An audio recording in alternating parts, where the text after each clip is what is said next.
Hi, everybody. This is Connie Graf Lewis from Chaos to Peace Consulting. How are you doing on this beautiful day here in Vancouver? It's gorgeous and sunny and nice and warm summer weather, so it's a really great day outside. Um, the plan was that I start talking about home offices and office clutter, and in fact, it would have been a really good day to do that since I had two inquiries today already about office clutter. But today is not the right day for that, I had to realize. First of all, I have one of these days where everything goes wrong. I spare you the details, but it involves a broken bra at the wrong moment, a dead duckling, a worn light in the dash of my car, as well as dried beans all over the kitchen floor. So what do you do when you have one of these days? Let me know in the comments below what you do if you have one of these days. So what I do, I try to listen and analyze the symbolic meaning. And so for me, I thought it was like stay home, don't do anything important, look after yourself, take care of yourself. So that's what I'm kind of doing. So, but what I really wanted to talk about is yeah, I mentioned it yesterday a little bit already in my Facebook Live at the beginning. I have been at a possible client's home yesterday, which turned out to not become one of my clients. So I want to start with, yeah, so what is it, or why do people keep stuff? And I talked about this in day 6 already when I talked about why we are so attached to our things. So that's one reason why we can't let go of it, because we're so attached. But it goes deeper now. Like we all kind of know that in a way, because if it wouldn't go deeper, we would be able to do it, because with our brain, we know like we would have to do something about it, and we don't.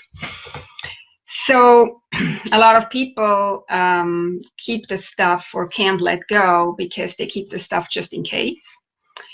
They don't trust that they have what they need in the future, so they keep it just in case. They may have had experiences where they didn't have what they needed, so now they're starting to hang on to everything, and they send out a message to the universe basically that they're not trusting, that they don't trust that they're taken care of, and so they're keeping everything. Other people accumulate clutter because they buy things for a status reason, to keep up with the Joneses. And I was always wondering, who the hell are the Joneses? Can somebody enlighten me? Because I don't know who the Joneses are. I mean, I understand what the saying means, but who came up with the Joneses? They must have been people with a very cluttered house. Who knows? So anyways, so people buy stuff for status reasons, because they want to keep up with the neighbors, or want to keep up with their friends, or they want to keep up with whatever the advertising and marketing guys tell them they need to keep up with. And then other people, they keep things because they do believe the message that also marketing and advertising tells us is that more is better, and that you always need, that one item is not enough, that you always need a variety of items.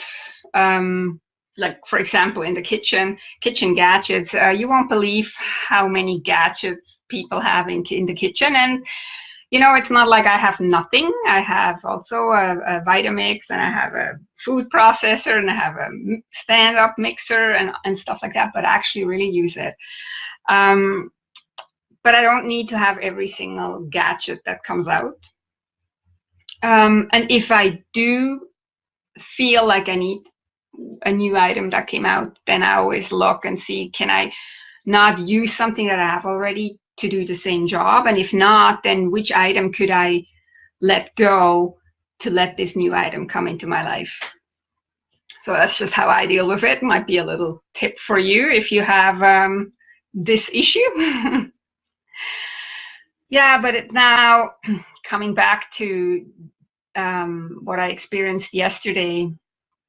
So a lot of times, these reasons that I just mentioned, it goes even deeper. And for a lot of people, accumulating clutter is a way to deal with their emotions, or rather, not dealing with them, because clutter helps you suppress your emotions, and then you don't have to deal with them, or you think, at least. Well, you can keep them kind of down, but it costs a lot of energy. That's why you get so tired and you have no motivation, and you get stuck in life and everything, because clutter keeps you and your mind really busy.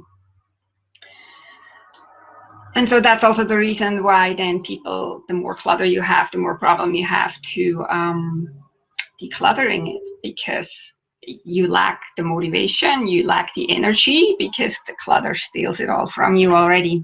And also unconsciously, or your unconscious mind or your unconsciousness knows why you have this clutter in your life, and it kind of knows that if you would let go of it, that this would mean you would have to deal with the emotions underneath. And since we're run by, I believe they say 95% in our life by unconscious behaviors, you can try all you want. It's kind of hard to let go just on your own, like with willpower or anything. So you kind of need to go at it from a different angle. Yeah, and then so yesterday I was in that house of that person that I was hoping to help. I was called in by a friend of mine who thought that I may be able to help this person. What we both didn't realize is that this person was really a hoarder. And in my training, I have learned a lot about hoarders, and I read articles and books about it. I saw photos, everything, but that does not prepare you for being in a house of a hoarder. And it had a quite an impact on me. And so I just want to say too, there is no judgment of anybody, whether you have little clutter, lots of clutter, or you're a hoarder. I don't have judgment. I do believe we all do our best, the best to our ability. So no judgment. But yeah, it's something else. So the reason why I bring this up here, and that was a little bit why I had a rant warning in the write up above, is because sometimes people come to me and say, oh yeah, I'm a little bit of a hoarder, and then they go on and babble, and then I go and I see their house and they're not a hoarder whatsoever. And this is a little bit of a pet peeve of mine. Don't say you are a hoarder when you're not a hoarder. Don't say you are depressed when you're just a little sad, or you have an off day like me today, like a day that nothing works right and is a little bit frustrating. It We always try to put ourselves or everybody into boxes. It's a way of, I guess, understanding the world better, but don't put yourself into a box that you don't belong. So don't say you're a hoarder, because most of you, I'm certain of that, are not hoarders. So don't say you are one. And just to stay a little bit on this topic, went and got some information on hoarding, because like I said, this had quite an effect on me yesterday, even though I learned about it in my training. I heard about it, I saw pictures, I read books, and it's still bothering me in a way. So I did some research, and so the DSM, which is the Diagnostic and Statistical Manual of Mental Disorders, that's the handbook used by the healthcare professionals, lists hoarding disorder as both a mental disability and a possible symptom for OCD. And then I will continue reading so I don't get this wrong here. So compulsive hoarding is a pattern of behavior that is characterized by excessive acquisition and an inability or unwillingness to discard large quantities of objects that cover the living areas of the home and cause significant distress or impairment. Hoarding can prevent typical uses of space enough so that it can limit activities such as cooking, cleaning, moving through the house, and sleeping. It can also put the individual and others at risk of fires, falling, poor sanitation, and other health concerns. And now an important part, compulsive hoarders may be aware of their irrational behavior, but the emotional attachment to the hoarded objects far exceeds the motive to discard these items. So I found this on Wikipedia. It's maybe a little hard to understand. So in layman terms, basically hoarders are people, they have so much stuff in their home that many or most of the rooms they can't use anymore, like they're unusable. The hoarders are unable to throw anything away, including including things that other people put no value on, or it could be broken, it could be garbage. They just can't let anything go.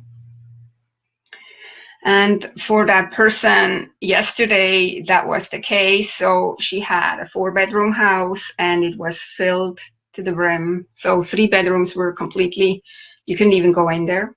Like there was no way. It was filled halfway up the wall. So yeah, because hoarding behavior is a mental health issue. This person needs help from a healthcare professional. So it's not enough if I would go and help. I could not help. So she would actually need therapy. I'm not qualified for that. I could maybe help if she isn't in therapy, maybe. So, okay. So the reason why I talked about this is really because